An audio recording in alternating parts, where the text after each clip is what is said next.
செல்வமா பொருள் செல்வமா எது சிறந்தது? நான் கல்வி செல்வம் தான் சிறந்தது என்று கூறுவேன். அதெப்படி அவ்வளவு திட்டவட்டமாக கூறுகிறார்? கேளில் விழிச்செல்வம் கல்வி என்று திருவள்ளுவர் கூறியிருக்கிறார். கல்வி கற்காதவர் கலர் நிறத்திற்கு ஒப்பாவார் என்று பாரதிதாசன் கூறியிருக்கிறார். திருவள்ளுவர் பொருளில்லாருக்கு இவ்வுலகம் இல்லை என்றும் கூறுகிறார். பொருள் செல்வம் இல்லை என்றால் நமது அன்றாட தேவைகளை கூட நிறைவேற்றிக் கொள்ள இயலாது. கல்வி கற்பதற்கு கூட பணம் வேண்டுமல்லவா? பணம் பத்தம் செய்யும் என்பது பழமொழிதான். ஆனால் பணம் படைத்தவர்கள் கூட சொந்த ஊரில் தான் மதிப்பு. கல்வி கற்றவர் சென்ற இடமெல்லாம் சிறப்பு.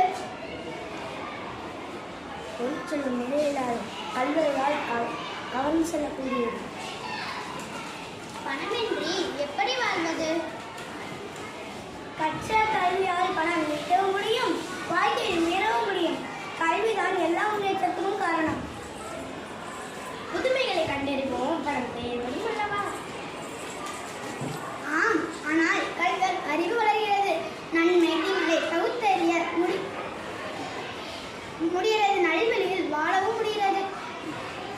கல்வி இன்றியமையாதான், ஆனால் பொருட்செல்வம் அவசியம்.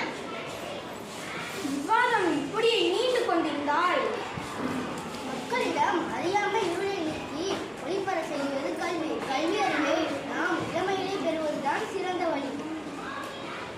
இளமையில் கல்வி சிறையில் எழுத்து என்னும் நாம் முதுமலை மறந்துவிடக்கூடாது. கல்வியின் சிறப்பு கூறுகிறது. ஆயினும் கல்வியோடு பொருளும் இருக்க வேண்டும் அல்லவா? ஆம், கல்வியும் பொருளும் ஒரு நாணயத்தின் இரு பக்கங்கள். பொருள் வெற்றி தரும், பெருமை தரும். அவை மட்டுமா, உயர்கல்வி பெறுவதற்கான வாய்ப்பையும் தரும். இல்லாரே எல்லாரும் வெல்லுவர் என்று வள்ளுவர் கூறியதையும் நாம் அறிந்திருக்கிறோம். பொருள் உறுதி